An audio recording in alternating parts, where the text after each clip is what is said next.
Welcome back to the Heart and Hustle. We have another guest, but this time, this guy's special, man. Not every day you meet a guy who went from playing in a rock band to running a $760 million nonprofit, helping thousands of families. Michael, how does that even happen? Well, I grew up in a family of people that were involved in social justice back in the 40s and 50s and 60s. And so the whole idea of helping people has always been something that was, and my mother used to say, even as a kid, I wanted to, solve the world's problems. I haven't done that yet, so, but my dad was a professional musician and composer, mostly a church musician, Mhm. and he always had all these different jobs. And so I was playing instruments from the time I was 4.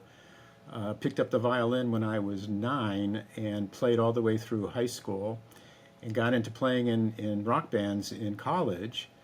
Uh, and thought that was, this is at the end of the Vietnam War and all that. So I thought, try to make a living playing music. And I ended up signing with a music company in Minneapolis, and after a year of working for this company, realized that the music business is really an awful business, especially in Mm. the 70s. And then you had disco coming in, and a lot of the live music places went to, you know, just spinning records. And in the mid 70s, I said, this isn't working for me. I'm not making a living, and some things happened. I was broke, and kid threw a rock through my windshield in my car, and I said, I got to get a job that pays money. So my mother, who was a professor of child development, said, you always liked kids. You always liked, she ran daycare centers and all that when I was growing up. And she said, she voluntold me to work in those during the summers. So, I had experience working with kids, spent some time working with special needs kids. And she said, why don't you go back to school and get a teaching certificate? I thought about doing music therapy, and she said, don't do music therapy, because if you do, you'll be the first one laid off if there's a downturn in the economy. Which is funny because her mom said to her, get a teaching credential, you'll always have a job. My grandmother was an immigrant from Poland. So so she said, there's this program down the street in Hyde Park in Chicago where you can get a master's degree in 1 year, and you can get a teaching permit, and you can do that. And I thought, well, okay. So I, it's called the Erickson Institute. It's now a big enterprise, but at the time they took 25 or 30 students a year. 3 men out of, I think it was 25 of us, and 3 men was a lot. So I got this master's degree, and I did an internship at a place called Chicago Childcare Society, and I worked there for, I don't know, 4 years. 2 of the years I taught kindergarten to bunch of kids, and then the last year, the not the last year, but the year before the last year, I had a kid in my class who was profoundly disturbed. Her mother was really mentally ill, and this kid should not have been with her mom anymore. She should have been, gotten pulled out and put in foster care. And no one was doing anything about it. And so, I never think small. So I thought, I know, I'll go back to school and get a PhD so I can influence policy. I wasn't thinking about going into academia. I was thinking about influencing policy and having the skills and the tools to do that. So I applied to a couple schools, got into UCLA, moved to California. It took me I thought it was going to take me 3 years. It took me 5 years to finish. And I did a really big doctoral thesis. I wouldn't suggest anybody do it, but I ended up evaluating childcare programs in 100 childcare centers across Los Angeles County, 215 classrooms, and I actually became somewhat well known for having done that. And so when I finished, there were no jobs for somebody who wanted to, do things, the nexus between research and policy. So I went into business for myself, doing policy evaluation work mostly. Did a Mhm. lot of work for the city of LA, and also did a project 1 year on why foster parents weren't coming to community colleges who had money to do training for foster parents, a 6-month project that ended up taking up the next 14 years of my life. So I went from coordinating 22 colleges in Los Angeles County with the Department of Children and Family Services to then working for the California Community College Foundation, and then from there ended up getting contracts with LA County, ended up getting contracts with LA California Department of Social Services, found out that I was pretty good at hustling public money. And putting together programs that were actually effective, and took a lot of my research skills and used them to be able to quantify what we were doing and looking at quality of what we were doing. And people kept coming to us and saying, "Can you do this? Can you do that?" 2001, I got recruited by the director of LA Department of Children and Family Services to be the director of emancipation services. So basically working with adolescents. And so I went at the foundation. When I left, I was managing 200 people with a $12 million budget back in 2001. I went to DCFS and ended up with just about that many people, but a $37 million budget. I got recruited to be on the board of the organization that I now have been running for almost 22 years, to be on their board. And when my predecessor decided to retire, she went to the search firm and said, "I know the right person for this job. That would be Mike Olenick. Go out and recruit him." So I got the job back in the end of 2003, and I've been here ever since. And now So you're impacting over 66,000 kids. yeah, You've scaled an $89 million nonprofit to yeah, about 760 million. yep. We're really unpacking how, why, and what it takes to lead with both heart and systems. I mean, truly, you've been doing it your whole life. Yeah, and it's a calling. I don't know that I realized that it was a calling when I started, but my mother worked up until 2 months before she died. Uh, I have a feeling that's going to be me too. So how old was your mom before when she she was passed? 77. Wow, and Yeah, she worked 2 months too. yeah, Wow. yeah. She did all sorts of amazing things. So don't get me started. I'll get teary.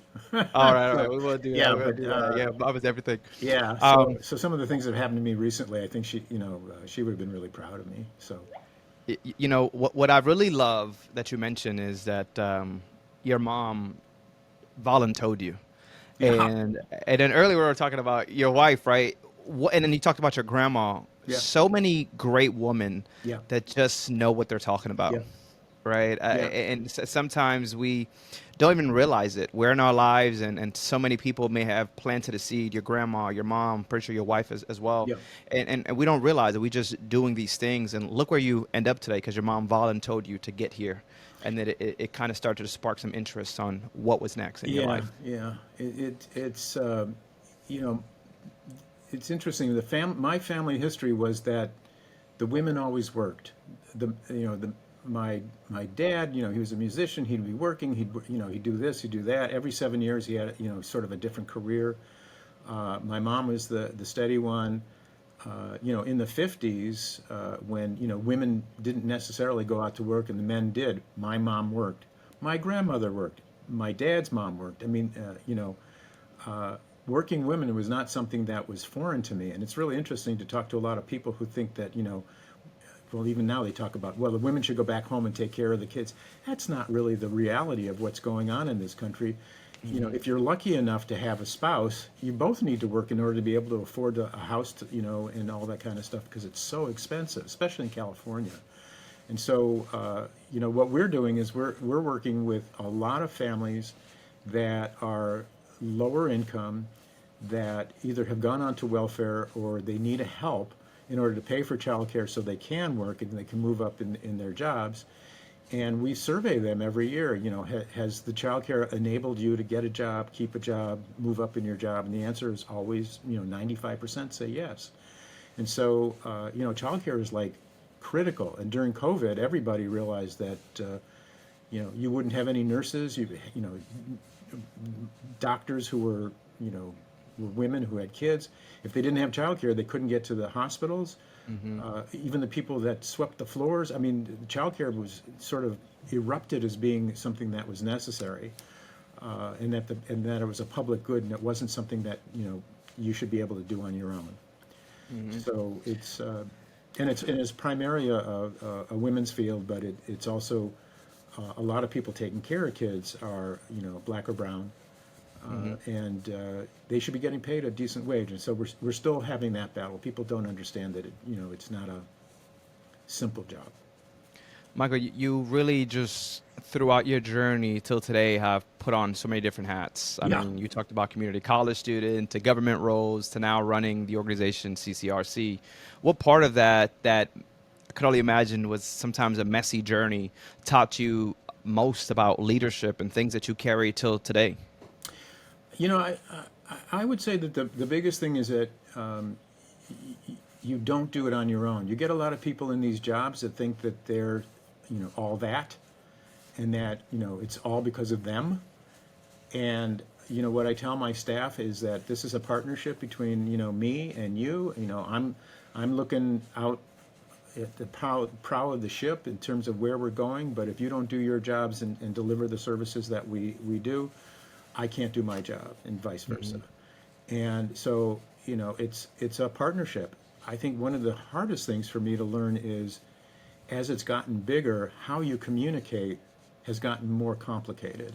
It's not like you can sit down with everybody in a room and say, here's what we're going to do, or I mean, I started with a staff of about 9 back in 1988.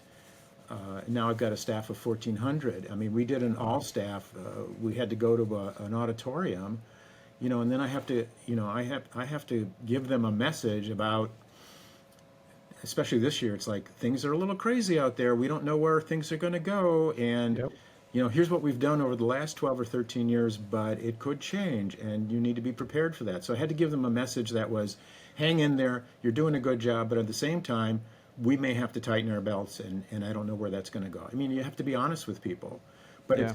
it's the whole issue of teamwork and leadership and being able to pick the right people for the jobs is really critical to running an operation of this size. And as the operation got bigger, the people that were in my leadership group had to change because you get people who can only do the job to a certain level, and then it gets too big for them, and so then you got to move on from them. So it's been and being in the job for almost 22 years, and going from 89 million to what 8 times that is. There've been a lot of lessons about there's developmental stages as you go, even in your own life in terms of how you manage the whole company. But ultimately, even when I had 8 staff to now that I have 14 staff, it's about teamwork and being honest with your staff. During COVID, I recorded a message just about once a week. In those years, I recorded 32 messages, to all these people that were now working out of their houses, to say, here's where we are today. Here's just to make sure that everybody knew that they were connected. Well, when you think about, when you mentioned you've scaled this organization 8 times from when you received it to Yeah. what it is now, what was that first big decision that told you we're about to scale and we're ready for it? I mean, it was already a big organization. I think what we're seeing now, and you can kind of vouch for this, is that nonprofits are looking for how do I scale in a time where fundings are being cut. When we talked a little bit offline, what's happening within our government? Can you share what that may have looked like for you? I know it's very different times, but maybe there's some things that people can actually take today to help them kind of ease this Well, I transition. don't know about ease, but we operate on a lot of government money. I would say that 98% of all the funding that we bring in is from various different places in the government. I have 65 contracts. I have 24 different funders, and I think 22 of them are government entities: county, state, federal government. Hmm. So, when you get into these situations where all of a sudden everything is being cut, it makes you very anxious about what's going on. I'm not so sure that I had a clear plan Hmm. of, okay, now we're going to do this and it's going to get us this. It was always about being ready for the next thing and having a can-do attitude that whatever came along, we were going to be able to do it.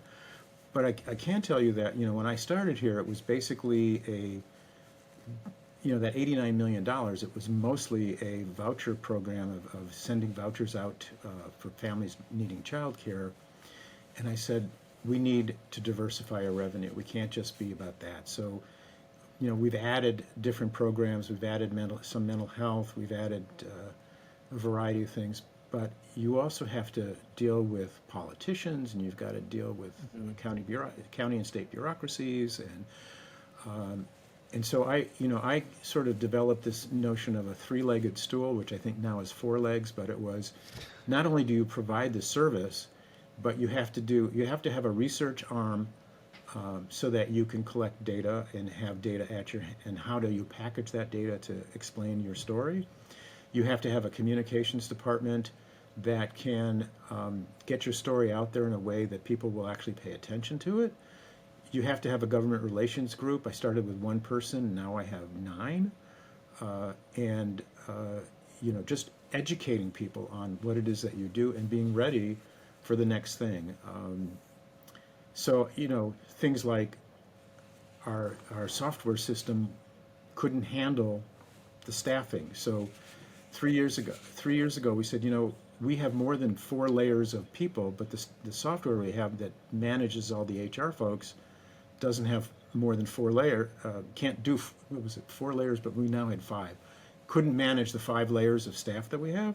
And so we had to go out and find other software, and I said, well, we've grown so much in such a short amount of time, we need to invest in this now. So there have been a number of times where I have invested in the next thing, thinking that was going to help us if we grew, and if we didn't grow, it would still help us anyway. So we've now gone to a pretty sophisticated HR and financial platform that the big Fortune 500 companies use. We're not that size, but we're big enough that we can afford it, and that it makes our lives easier. So it's looking at some of those kind of things. How do you use technology to make things more efficient? So, I'm giving you a very long answer to No, how no, do no. you I like deal with that. those kind of And I stuff. also think what you also did very well, that people fail to do, I think, when I speak to nonprofit leaders, is that you brought in business leaders. You brought in that business Yep. mindset, because ideally we know that a nonprofit is a business. You have to Yep. treat it like a business. Yep. And I don't know that a lot of people do that. Why do that? Why shake things up in a sense of let's bring those business leaders to the organization? Well, I have a background in developmental psychology. I did a lot of work in urban planning. I know I had a fellowship at UCLA in policy and how research affects policy. I know how to do research, but some of these other things, I had to learn budget the hard way. I, I had to, by building budgets over many, many years, small ones, bigger ones. We just went through a giant, Yeah. our budget for next year is going to be $789 million. Wow. So, but it's not much of a change from this current fiscal year. So our expenses keep going up. All our healthcare benefits are up projected to be up 7%. You want to give people raises. How do you do that? Yeah. It's all that kind of stuff. And having, I have a forensic CPA and another woman who runs an audit firm. So they give me advice on how to do that. I recruited a guy in IT who was one of the founders of MySpace, Wow. which was not, it started in a dorm room, I think, at USC 25 years ago. He's not doing that, but he's been really helpful to me in terms of, we were having some issues with IT, and so I had him come in and look at all the stuff that we did. He'd make some recommendations. I didn't have to pay him for them because he's on the board. I had somebody else that helped me buy a couple of buildings when I didn't, real estate acquisition is not something that, I've bought 2 houses in my life. Helped me do that. We floated a bond to do it, and he knew how to do that. It's like you want people on your board who fill in the gaps that you have. Correct. And Correct. so, I still have a couple of people who are child development people, but when I started, it was all child development people, and I was like, they're not going to, Yeah. stuff I knew. I didn't need that. What I needed was, auditors and, finance people and real estate people and all that kind of Yeah. stuff. And so I feel like over the last 20 years, I've ended up with an MBA, but I did it the hard way. I have a son that just got his MBA, and I said, go to school, get an MBA. If you want to be a boss, that would be helpful. Hey, real quick, if you're enjoying the podcast, we first want to say thank you. And we also just want to give you a little insight of what we're up to at Francis. Some don't even realize that we're working with organizations to help them use AI to create that real human communication experiences, whether that's actually supporting your families, those patients, or the entire community. We're actually creating tech that connects. Check it out, francis.ai. I don't So, know, Michael. I love the hard way. As much as we say it's the hard way, I think it's the real way because there's nothing like hands-on experience and seeing failure and learning from failure. yeah, And I love what you mentioned about just changing the board. We walk into because that's kind of what I did. I walked onto this board, and a lot of them were probably parents to the school, yep, and their kids were going to leave in 4 years, yep, so they were there probably just to kind of help in a sense while the kids are there. But like you, I think about some of these leaders. So the other day, I was talking to one of the board members, been on the board for about a year, that was kind of brought on a little prior to me. And I finally asked him, what do you do? And what would you love to? Sitting back for a year, not saying much, where do you see the need and where do you like to utilize your talents? And he was a project executive. So he's seen things, from a different view when it yep, comes to just putting things in place. I'm like, well, listen, we have these events that we're trying to put together. Like, you are the guy that sees this at that level, and then I help you kind of delegate the work. yep. But it's finding people that can really elevate what you're already doing, right? The organization, as you mentioned, you walked into a pretty nice organization, the Yeah, size of it, yep. the money that they're making in, but it's how do we continue to elevate what we're doing? And I think you did an amazing job by just adding that Oh, thanks. business, leaders. Yeah, yeah. I mean, and like I said, my three-legged stool and some of those other things, and making sure that, Mhm. the expectation is that we do a high-quality job, which is, not easy, Yeah.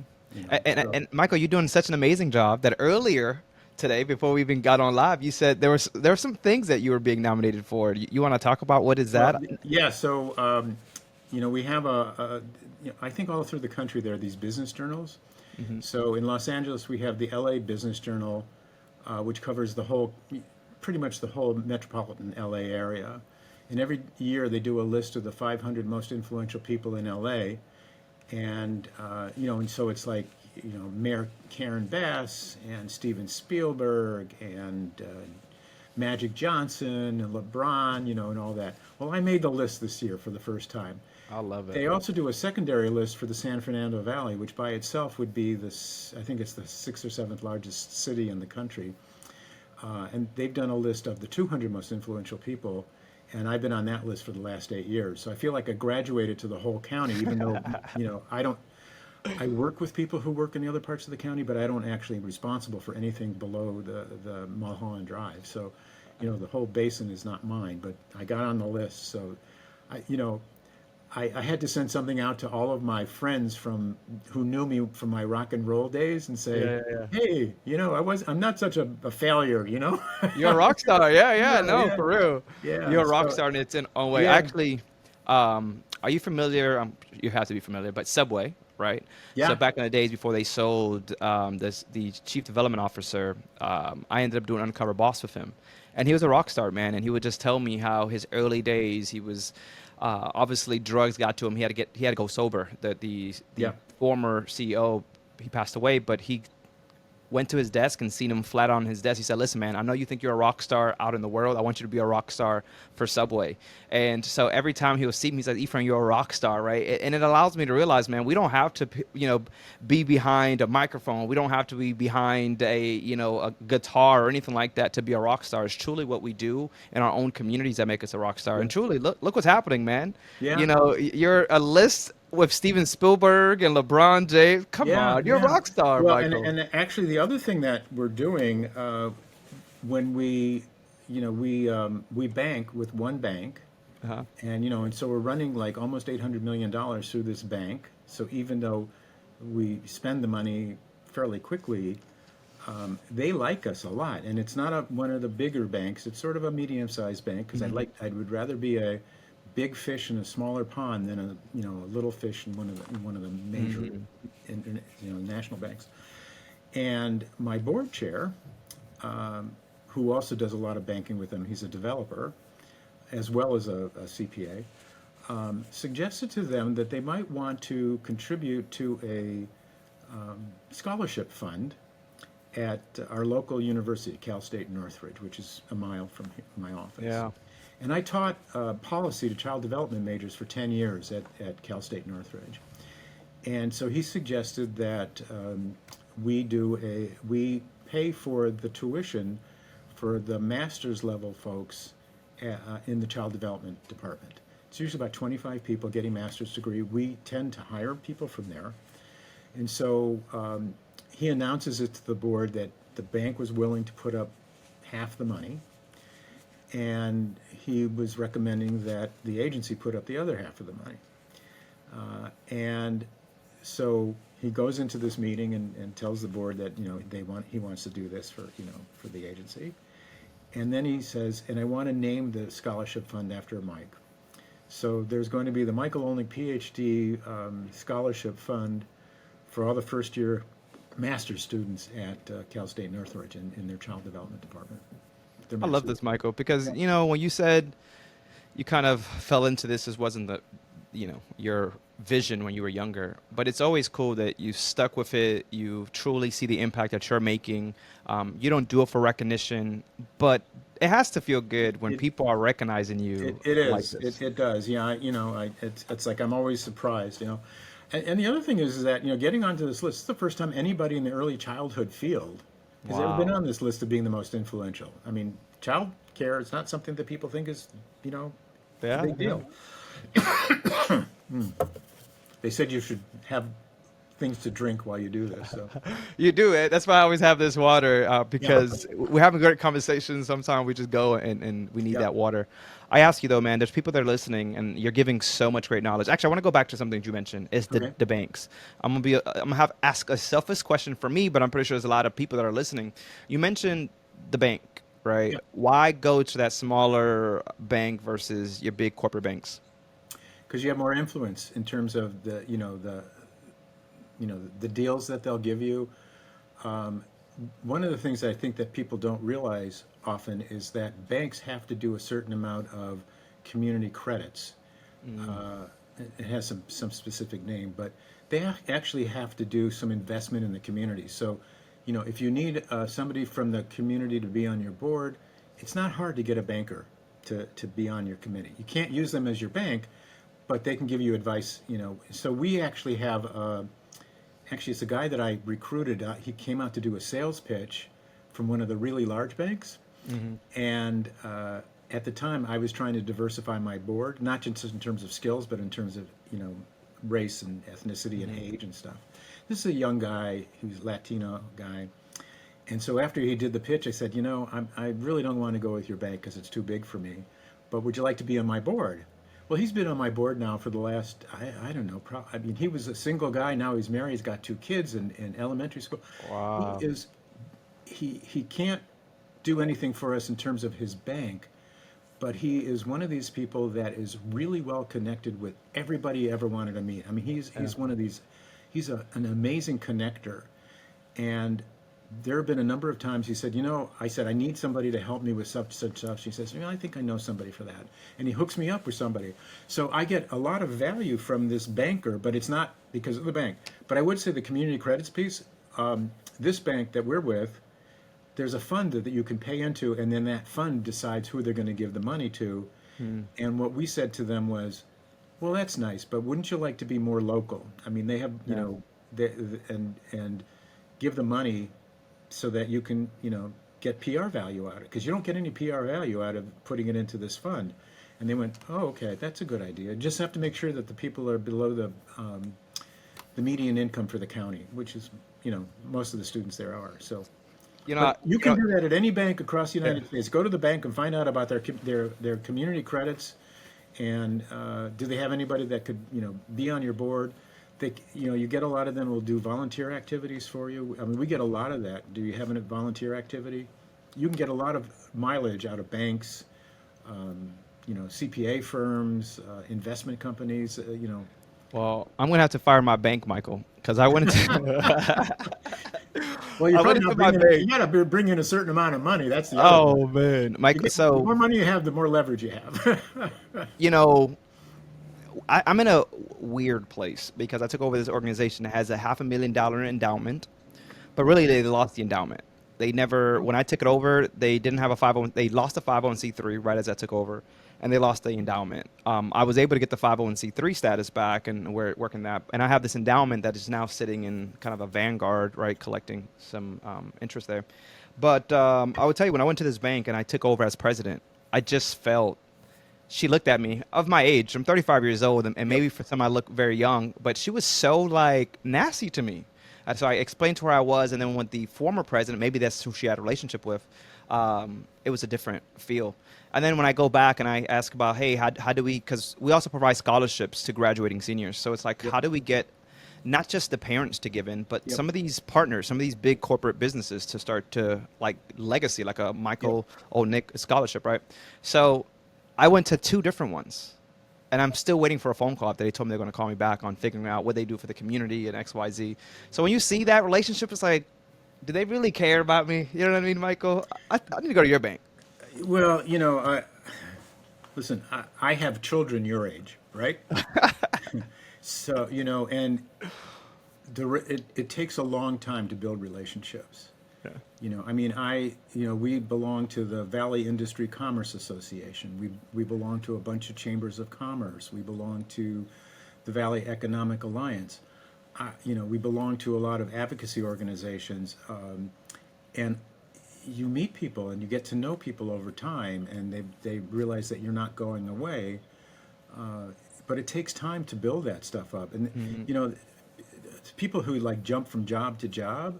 I mean, I did a lot of that jumping from job to job in my 20s, but I mean, I've been pretty steady for a long time now, Yeah. and you get to know folks. I mean, the publisher of that LA Business Journal came out to visit me because he was new, and he lived around the Yeah. corner and just wanted to see what it was what we did, and we do from time to time advertise in the journal, and so and it turns out that we have some things in common, and I mean, it goes from being a business relationship to somebody you feel like is a friend, and that's Yep. that's kind of, you know, and again, it comes back to what I said about honesty. Yeah. You know, No, I hear you. One of the great things that I just took out of what you were saying too, that just really gave me that light bulb moment, is connecting with the Chamber of Commerce in my community. A very prominent, community. It's a very old community, but I didn't even think like, yeah, you should be a part of the Chamber of Commerce. yeah, So that's why I think I'm in a sweet spot, man. We definitely do have some funds to make some moves if I really wanted to. yep, Obviously, not trying to use all the funds, but it takes money to make money in a sense. So I think I walked into something that at least have funds. So it allows me, one, we're rebranding right now. That was big for me, is the yep. rebranding part of it. But it's an organization that's been around for 30 years, and they're only making Wow. $25,000.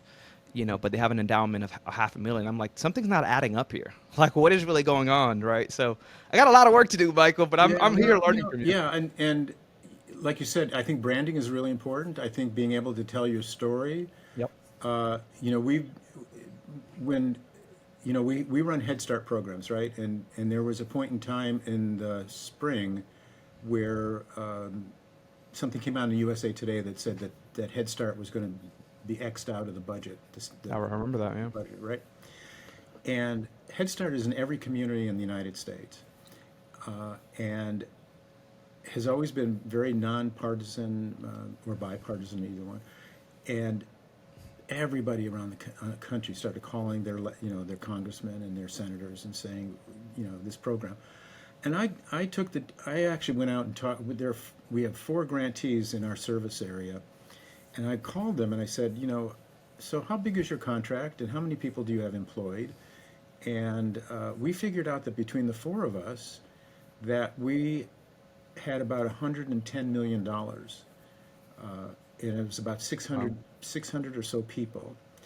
And I wrote a piece that I actually didn't send, but I was going to send it, but then they decided to leave the money in. But it was basically, hey, business community, we're spending this money in your community. You need to support us. That was basically was my message. Yeah. You don't think about the fact that it's not just about we're providing a service or helping people or all that, but we're an economic engine in your community. And gee, if we go away, you're going to lose Hmm. all those dollars. We do a lot of facility development and all that kind of stuff. So but it's about telling your story in a way that gets people's attention. So Correct. so what I was going to say is our research department went out and interviewed about 350 people so far on the impact of Head Start in their lives. So these are all adults who went through these programs when they were 4 years old, and they talk about how it changed their life. Right now, it seems like stories are even more effective than saying, oh, 66,000 people, 66,000 kids. Yeah. But stories are really important. If you've got graduates, that you've helped get them scholarships, go find them.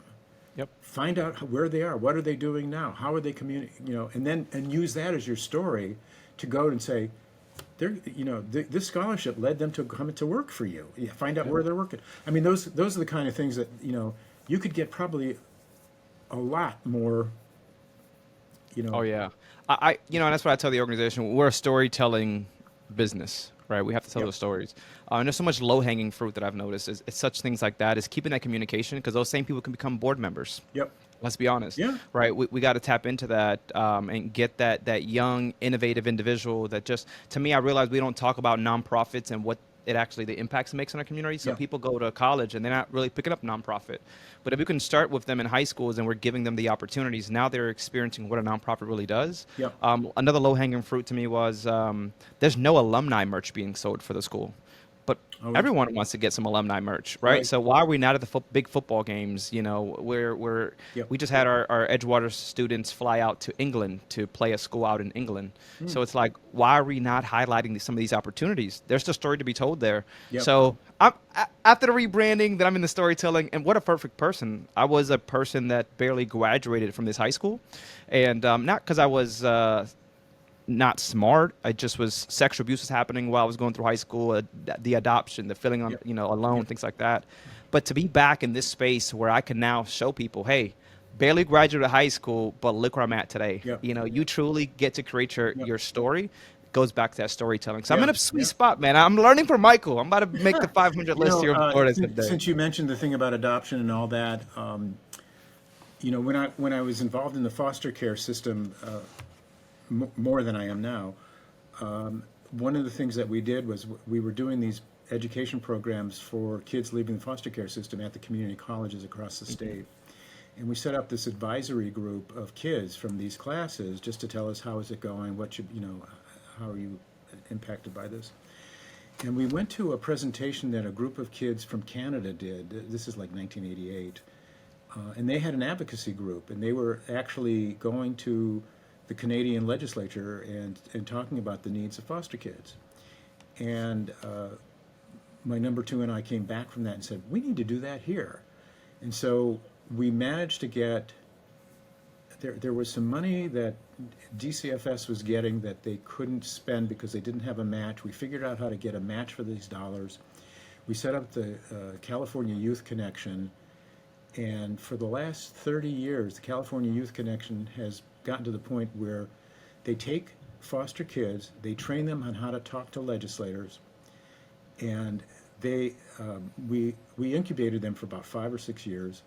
They then started bringing in their own money, and they went, they were launched. Wow. Yeah. And when you look at any group, Child Welfare Council at the state or Department of Social Services, they all have these advisory groups, and all of them have to have a foster youth on that group. Now, one of the guys that was on, he emancipated from foster care. He's now a big mucky muck at Amazon. I think he's doing I think it's Amazon. Yeah, it is Amazon. He's doing all their Wow.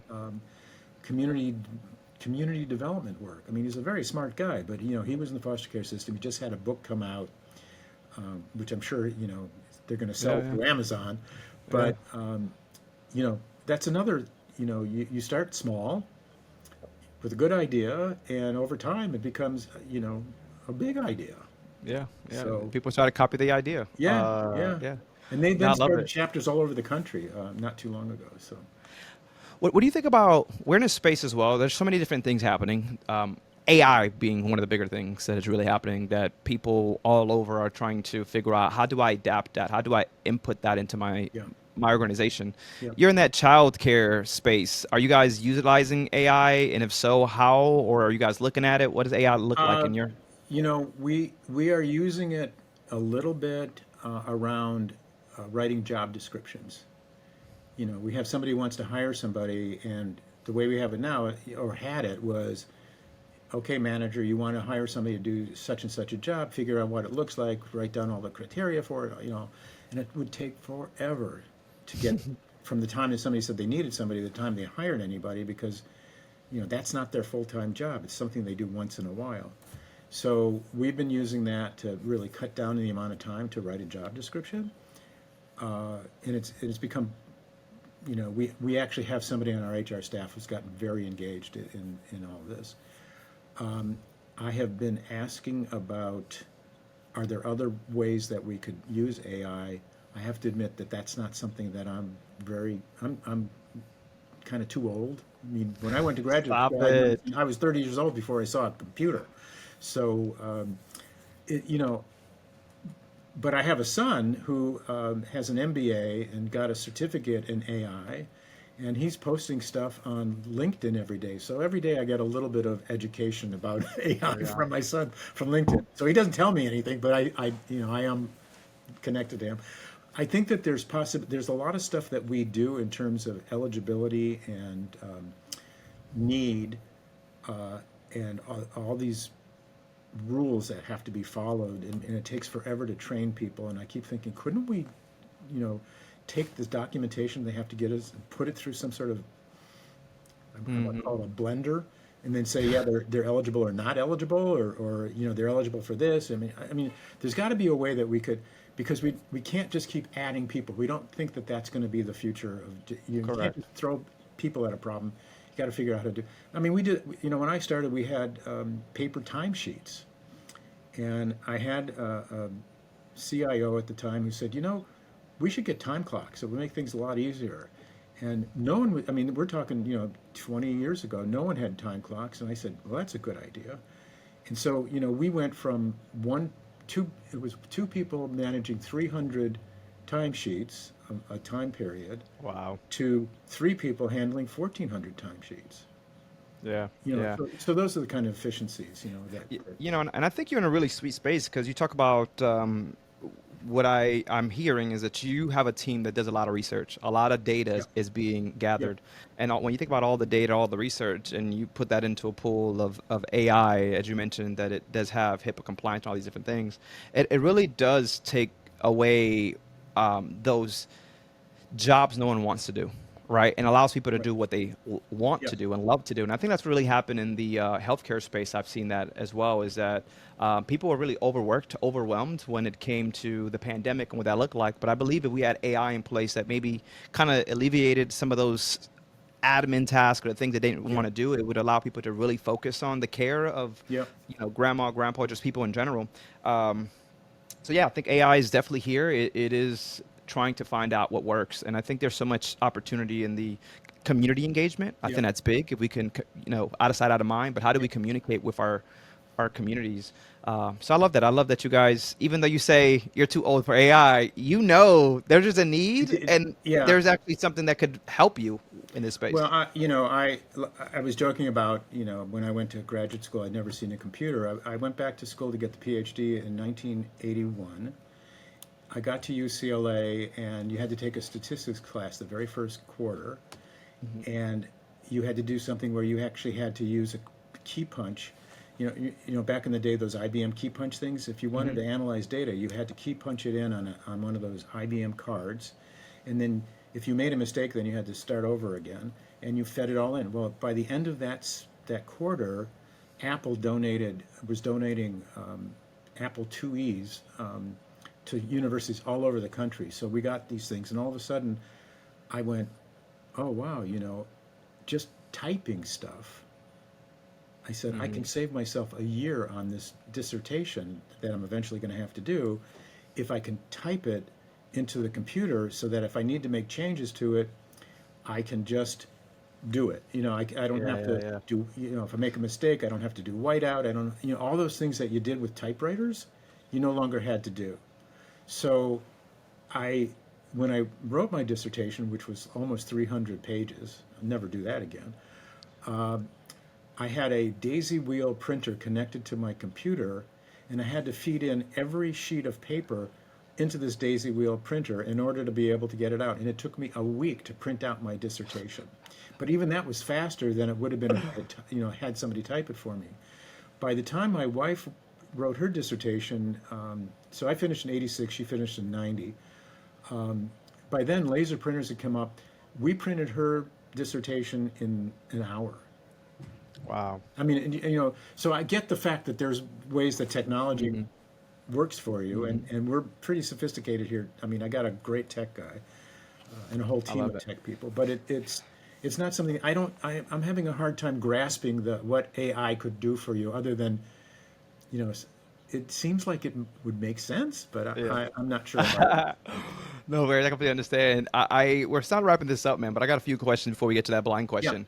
Well, as you're scaling this machine per se, you've kept humanity. It shows that you kept humanity at the front line of it. Yep. What's your personal why that fuels you today? I've had a bunch of jobs over a very long period of time. I've worked for a lot of different people. I've had some really great bosses. I've had some really terrible bosses. And the We learn places from them all. you learn from them all, but the ones that you remember are the ones that were really terrible and the ones that were really great. And you kind of make a choice. You want to be one of those terrible guys, or you want to be one of those great guys, Correct. And I always, people that recognize that I had something in me and really encouraged me and nurtured me and did all those things, those are the people that I want to emulate. And Hmm. so, over the years, people always ask me, who should I talk to? What should I do? And I'm always willing to give advice from my perspective because that's those are the people that were, that always help me. I mean, so I'm just, you know, I was young once, and now I'm old, and you want Just to, you want to, give it you want back. to give back. I mean, it's about Yeah. giving back. But I do think that there was a point in time that I said, what do I want to do with my life? And it was about, I want to help people. I mean, Yeah. you want to leave the world a better place than you found it. 100%. Now, my sister sent me a text saying, "Okay, you're one of the 500. Could you fix everything, please?" No, man, I do love it. I think I also realize that life is so much more about than us. It's not about us, right? Especially when you become a father, you see that as well. It's not about you. It's Yeah, about the next generation, and yeah. the next generation could be in your household. It could be those young kids that you're teaching to be leaders, and take over our roles at some point. But I ask you, if someone actually came to you, let's talk about another leader.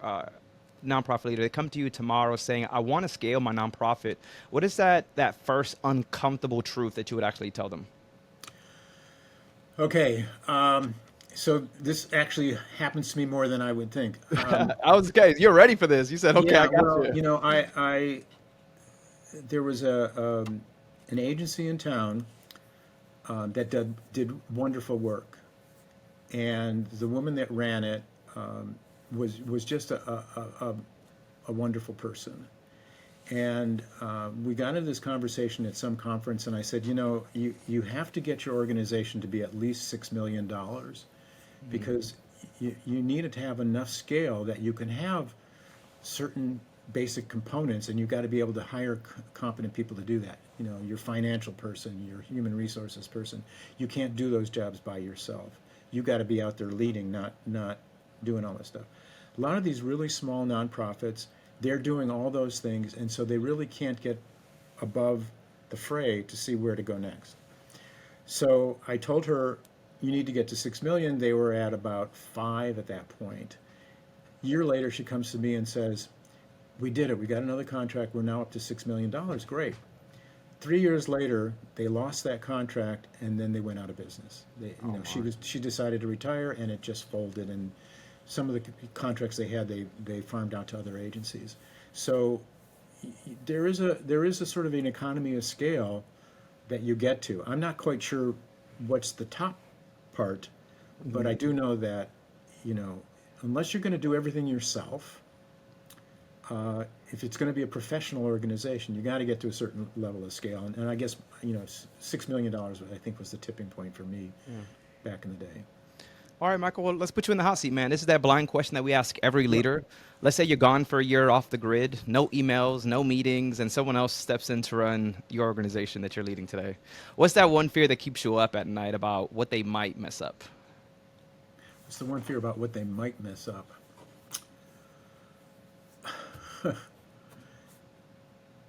Or have you done so good that there's no way they can mess it up? No, no. I mean, you know, I do worry about this because, you know, I have been one of these people that not only, you know, because I've had my hands in the operational part, but I've also had my hands in all the strategic parts, and they're two different things. And my worry is that you get somebody who's operational and then they don't keep the forward momentum going. I think that's my biggest worry. Got it. And what is your... Oh, go ahead. Keep going. No, that was what I was going to say. Got it. What is your blind question for the next leader? So, I mean, my question was, how are you coping with all the uncertainty these days? Okay, that's a good one. That's a good one. Where can people find what is the website? Are you guys on social media? So if anyone wants to continue to connect with you or the organization, where do they go? So we have a website, www.ccrcca.org. We also post on, I don't know, all those social media platforms. I try to stay away from them, but we do have a media person that does all that stuff. So we're, you know, we also do what is it, a community video on YouTube. Okay. You know, and you know, we post in a lot of different places. So I love it. I'm pretty sure the website would be the main hub. yeah, Can go to that the is. website. But if you went to YouTube, you put in CCRCCA, you would we would probably come up. Love it. Well, Michael, it has truly been a pleasure. I'm pretty sure I'm not the only person that's really learned something today. All you guys that have learned something, make sure you guys do like, comment, and subscribe. Michael, thank you so much for being a leader that's making an impact. Congratulations on being top 500 and to up 200, man. It speaks volume on who you are as a person. Thanks. We thank you, guys. Don't forget, this has been the Hard Hustle Podcast with another great leader. We'll catch you guys in the next one. Later. Thanks a lot.